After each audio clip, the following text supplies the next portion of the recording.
everyone. In the process of learning a subject, the most important and first step is to read the lesson, isn't it? In school, teacher makes us to read the lesson once before explaining.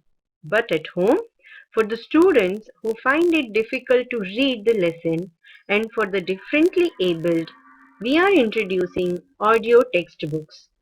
These will help you to listen and read the lesson while going through the text. Our state government has provided us with PDF of the textbooks. So let us start reading the lesson. The sixth chapter in our English textbook is Rip Van Winkle.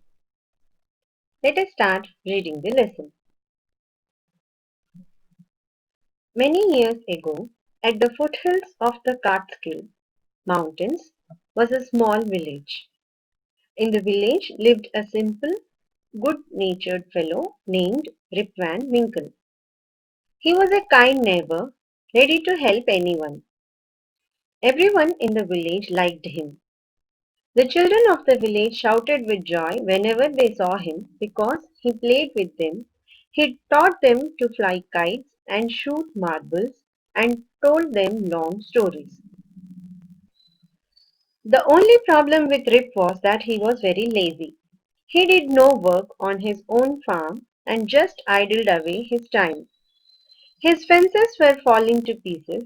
His cow was going astray. Weeds grew on his farm. Rip's constant companion was his dog named Wolf. To avoid work, he would walk away into the forest with his dog. One day, Rip just walked on and reached the highest part of the mountains. It was late in the afternoon when he reached there. Tired after his long climb, he lay down and began daydreaming.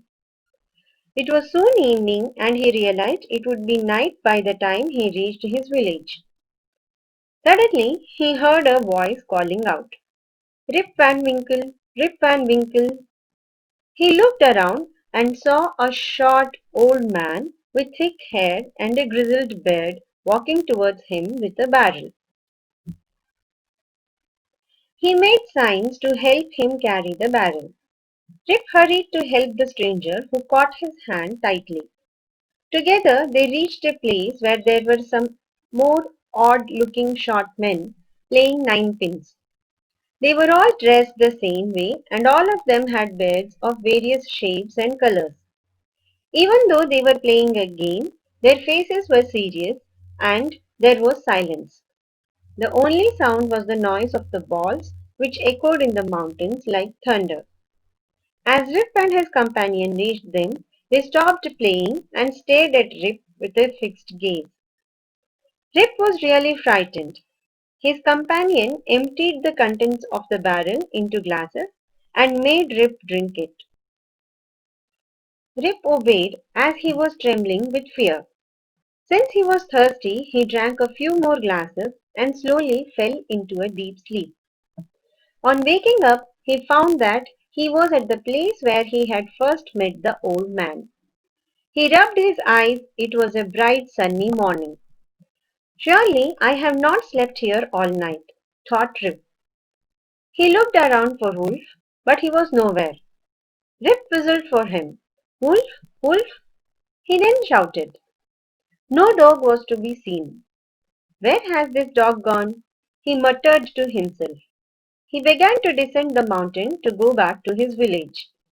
As he neared the village, he met a number of people, but he didn't know any of them.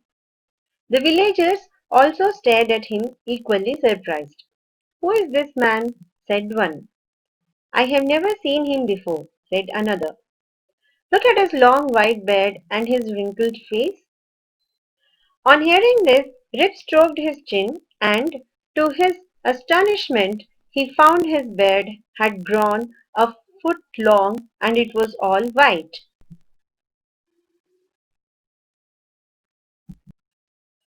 An old woman walked up to him and looked at his face for a moment. Then she exclaimed, It is Rip Van Winkle. Welcome home again, old neighbor. Where have you been these 20 long years?